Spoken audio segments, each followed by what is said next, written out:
All right, g'day everyone. Jonathan Story-Ranganathan here, Greens candidate for Mayor of Brisbane. I'd like to start by acknowledging country and paying respects to the Yagara and Turrbal peoples, recognising that sovereignty was never ceded and that there are many past wrongs and continuing injustices yet to be rectified, and that we need to be standing in solidarity with First Nations peoples in all of their struggles. I'm back with another discussion session under the Reimagining the City title or banner, and with me this time is Bel Ellis, our Greens candidate for Wynnum Manly ward. Yeah. Thank you so much for being here, Bel. Do you want to tell us a bit about who you are and introduce yourself and how you came to this place? This weird place of council elections. Yeah. Thanks for having me, Jonno. Look, it's I've been asked for a long time to run for the Greens, and I remember one of the boys from the campaign who had actually run for council previously. He kept bugging me, and he wore me down. And I said, "Oh, I'm busy. I run a business here in Wynnum. I'm very busy." But it wasn't until I, started thinking, "Yeah, I've got time. I can do this. I think we can. Yeah, I think we can do this." So. And so you've been running a cafe in Wynnum for a long, long time now. But I think the first time I met you was actually when you were doing sound for me for a band I was playing with in West End. Yeah, so you've led many lives, but you're a sound tech and you run an audio production or audio hire company, and then you've also got a cafe. Mm-hmm. So I started I ran. So back in 2004, I started my own kind of business. I was working with a music shop in Beenleigh and doing a lot of community work and community events and community gigs. And I thought, that's a lot of fun. So I taught myself how to be an engineer in about 2006, I bought a whole bunch of equipment and just started on that journey. And ran gigs in West End, the Valley and Brisbane, all up and down the Sunshine Coast and the Gold Coast, and ran tours. Produced, I think my name's on about like 27 albums. Amazing. As somebody that's contributed or supported and ran venues. So we did the Mouldy Lovers quite a few times. So, and tell us about the cafe and what's that been like to run that space. 2015, I started a bookshop called Little Gnome. So it's a bookshop coffee shop. Yeah.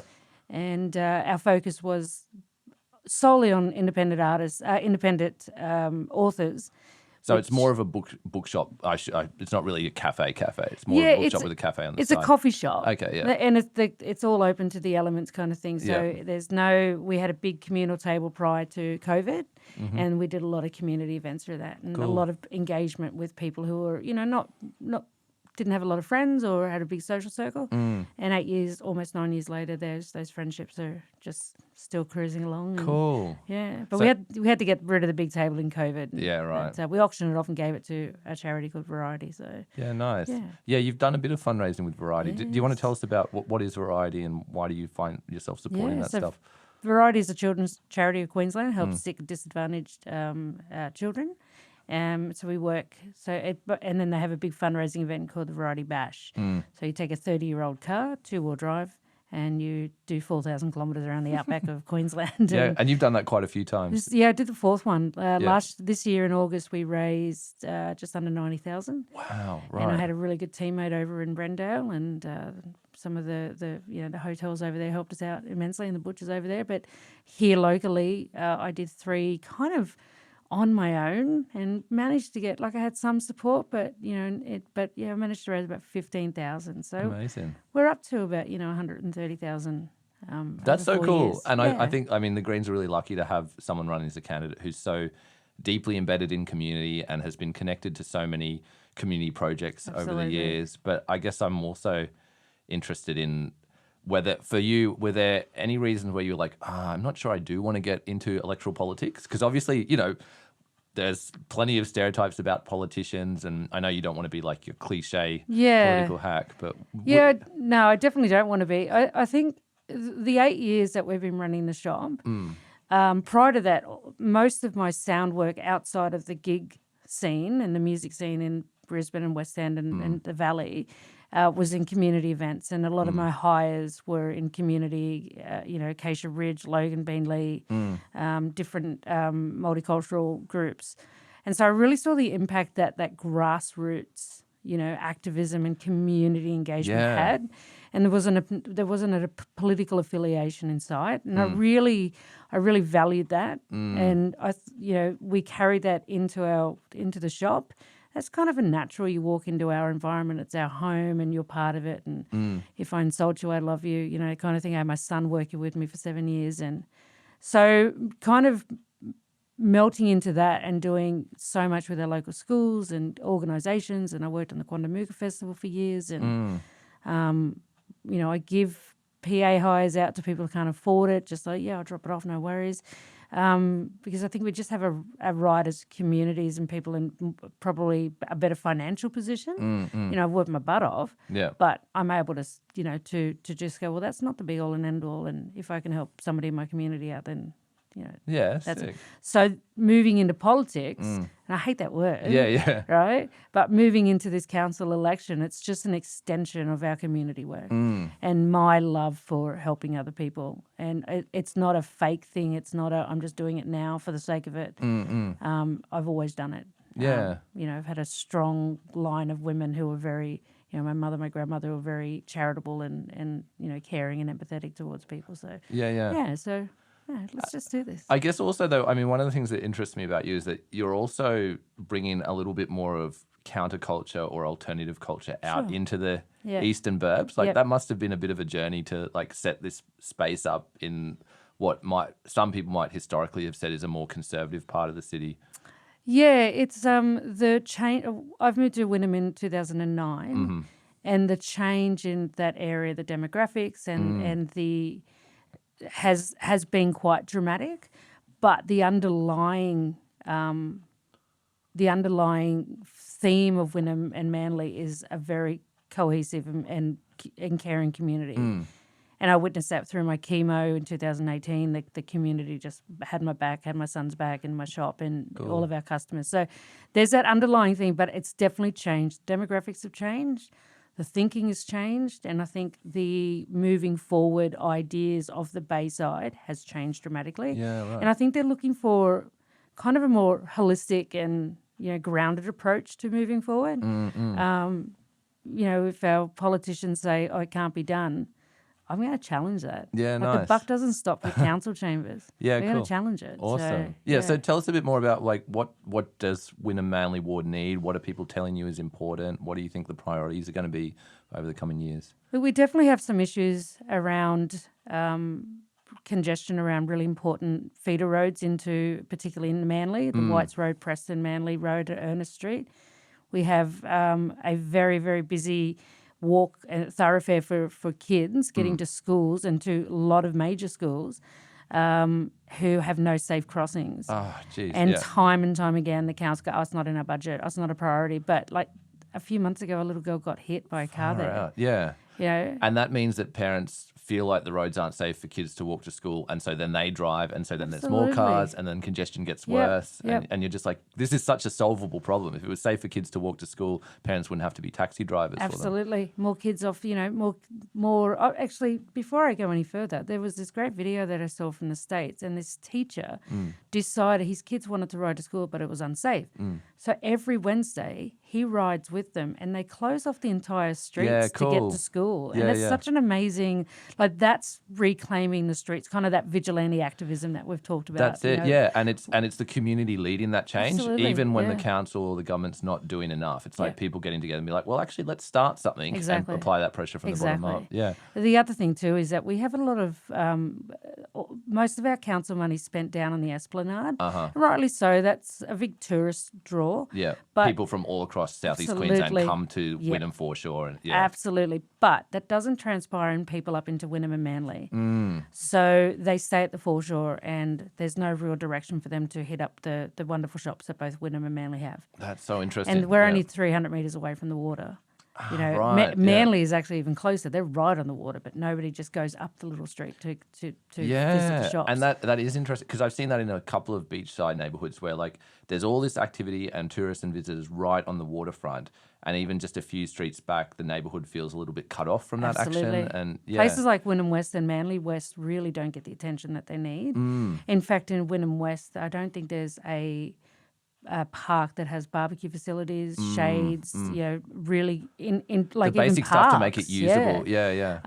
And that's a huge population there, and they're just forgotten. And The councillor, the ALP councillor, has just announced that there's going to be upgrades to the wading pool, which got upgraded a few years ago, Right. like maybe 4 or 5 years ago. So even when they are able to attract more investment, it's still going back into that foreshore rather than that's so So we want to take care of those forgotten suburbs because they make up, it's almost like they're so disconnected from the Bayside. Yeah. They're a kilometre away, but Right.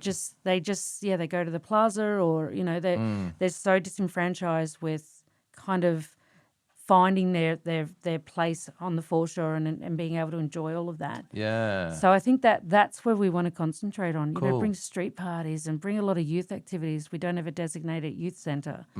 We have Babby who do amazing work, but they do from 12 upwards. Mm-hmm. So kids from 12 down don't really have anywhere to go. And there's a lot of, worried people that you might have a youth crime issue. All that community concern about something, and there's obvious reasons. That's it also makes me think about, like, at a macro level, part of what's interesting about the history of Wynnum and Manly is that they kind of emerged as their own almost discrete villages, or like people worked in the local area. Historically, it wasn't necessarily the case that lots of people lived out on the Bayside and commuted all the way into Brisbane for work, but that's definitely changed now. And there's so many people and they get stuck in traffic and they're sitting in their car for hours a day because they're commuting all the way in and out of the CBD. And for me, one of the things I'm interested in as the mayoral candidate is thinking about how can we create more job opportunities and more meaningful activities and services and stuff within the local area. So people don't have to drive halfway across the city each day for work or for study. Like, what can we do to localize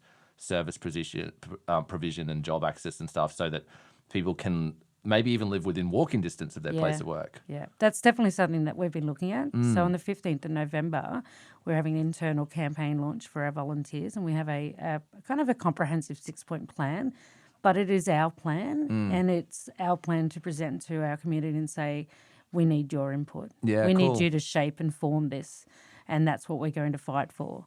And that connection, roads and footpaths and bike paths are just kind of, everything's perfect on the foreshore, but there's just everything else is an afterthought. And we want the foreshore to thrive. It brings people, and those businesses do amazingly well down there. But as a business owner up in Wynnum, we're all sitting there going, where's our slice of the action? Like, why can't we bring industries back into Wynnum? Wynnum, Ipswich and Brisbane were actually earmarked as the capital for Queensland. Right. So I didn't know it was that. a thriving industry, textiles and farming, and so it was those three. And now it's emerged as more of a dormitory suburb, which is has its both pros and cons. But it also makes me think about, like, how decisions are made in these spaces and who makes decisions, because so many decisions about the future of that part of the city are actually made in City Hall by people, both public servants and city councillors and mayors, who probably don't really know the Wynnum Manly area very well. And so there's a real centralisation of decision making, which means that the people who are most directly affected by decisions and the people who really know what their community needs are completely cut out of the process. Absolutely. Yeah. And we want to change that. We want to, as I said, we're not going to take no for an answer if something gets knocked back, because we know that consultation comes from somewhere other than our community. What you said is 100% correct. The Whites Road the issue has been ongoing. The school has been actively campaigning for 10 years. Jeez. Parents.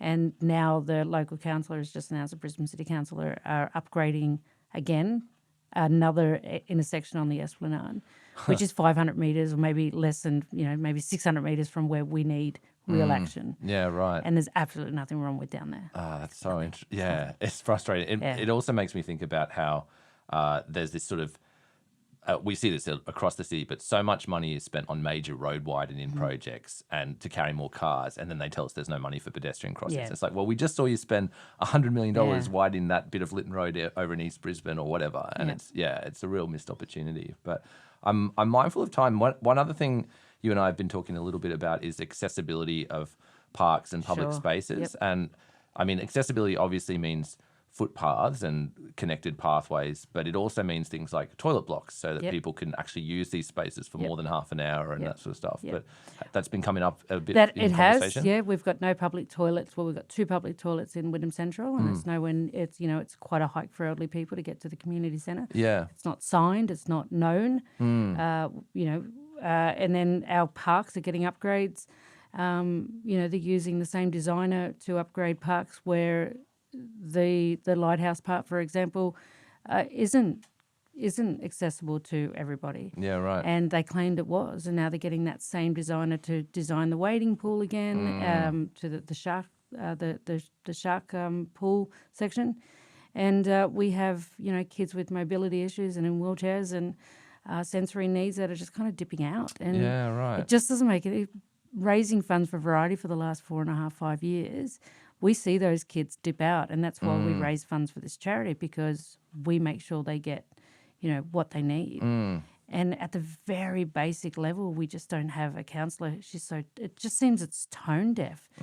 And I can't understand it. And there's been some backlash over it. And I just think, why can't you just listen to what the community wants? And I mean, this is going to be a really interesting election for Wynnum Manly Ward, because you had the same councillor for 30 years? 27, 28 years. Yeah. So Peter Cumming, who he stepped down from his role the same time I stepped down from the Gabba ward. But he'd been a councillor since I was in primary school. And so actually they've had a Labor councillor in the area for a long, long time, but he's now retired. As you said, there's been a big demographic shift, lots of young families, lots of people moving into Wynnum Manly from other parts of the city. And in the last federal election, we saw a big increase in the Greens vote out that way absolutely. as well. So Bernard did a great job. It's going to be a really interesting seat to watch, actually. You know what? I think this is kind of like the little sleeper seat. And I'm happy for that. Because fly in under the radar, take them all by surprise. Yeah, absolutely. And I don't know if this sounds egotistical, but the feedback I've heard is that I think the two parties, the LNP and the ALP, think that I'm just kind of this fun goofball character that I've been for 8 years, which is me. I'm the director of fun. I have a pigeonhole at my shop with that title on it. But I don't think they get that we're here to change. Yeah, and you're a serious candidate, and you have deep connections in the community, and I think it'll be interesting to see how that all manifests. We'll see how it goes. Yeah. So I guess any final thoughts or anything else that you want to put on the radar? And even for me as the mayoral candidate, is there anything else where you're like, Jonno, the Greens really need to be thinking about this for the eastern suburbs? Yeah, I think one of the things that our campaign have been coming up with time and time again, and knowing the community and talking to different organisations and families and schools and PNCs, is that there's really nothing for our kids. As I said, Babby Youth Services do an amazing job, but it's those kids that kind of feel a little bit disconnected. They won't go down to the PCYC at Lota. They do an amazing job, but they're just not going to drop in and go, what have you got for me? Also, it's quite a distance away, That's right? Yeah. So we really want to focus on providing those activities. We don't want to preach. We don't want to do, we want to provide a community centre, a youth centre, a designated youth centre. We want to run a mentoring program with business community leaders into high schools and take those kids not to preach to them, but just show them around town, just introduce them, have lunch with them once a month. Cool. So those kids then get a sense of respect and love for the area and go, I know that person, or that's a safe place. If I'm feeling, whatever, I can go in there and talk to that person. I think that's so important because, if kids feel respected and valued by a community, then they return that in kind. Whereas if a society constantly tells a certain demographic of young people, you're not important, or we don't care about you, then that's a cycle, right? That feeds that loop. It's just generational trauma, and when it's enforced by the wider community and strangers, it just embeds it. Yeah. So we have some, we've been doing that a long time with the shop, and myself and my son, and just, for our own backs, and because we actually give a rat's patootie about people. Cool. So we wanted to let's take that into the next level, and we don't have to give them jobs or anything. We just have to spend time with them and just have these meaningful conversations with them. And what are they interested in? I'll go do that with them. Kind of thing. Sick. So that's something that we really want to focus on. And nice one. Yeah. The other issue, which we don't really have time to talk about today, but is that really interesting conversation about density and development and how much housing the neighbourhood can sustain, and how can we deliver new housing in a way that is supported by public transport, so it doesn't increase traffic congestion, but it's going to be a really interesting conversation on those eastern burbs. That's definitely on our radar, and it's part of our Are people raising it as much? Because in the inner city, development is such a big issue. Is it a big issue out there? Well, it's it's not an issue where bringing people into town, great. It's the infrastructure around it. Yeah. And that's a common problem. Like everywhere's going to have that problem. If you've got roads, you can't move them if you've got houses on either side. So, but the one thing they are doing right is that we're getting people into the main part of Wynnum, and that's really having a great impact. However, we're losing a lot of public green space. The units don't have a lot of green space themselves. Some of them are amazingly beautiful designs, but there's not a sense of welcoming kind of, these community green spaces. Or when you walk past, there's trees and plants and, stuff that doesn't make our little town feel like it's burning in summer. So keep chopping down trees. So there's elements that are getting right. We just need to have development that really has a social and community kind of feel about it. Yeah, well said. Like just making sure that everybody's looked after. So we want Wynnum and Manly to be a place where everybody can afford to live. And right now it's tipping on the precipice of gentrification. Yeah. And I think that's a real shame because there's so many people in our community that have lived there forever. You don't want them to get priced out. That's right. Yeah. And they may not be afforded those economical opportunities or whatever, but they're there. And they can tell you the history of every little change in infrastructure and change in it, and the history is embedded in those people. Yeah, cool. And we don't want to lose that. Yeah, well So said. you want to tap into that. I think that's a really good note to end on, Bel. Thank you so much for this My discussion, pleasure. and good luck with the campaign Thank over the you. next couple of months. It's going to be an interesting time. Oh, let's go. Yeah, cheers. All right. Cheers, mate.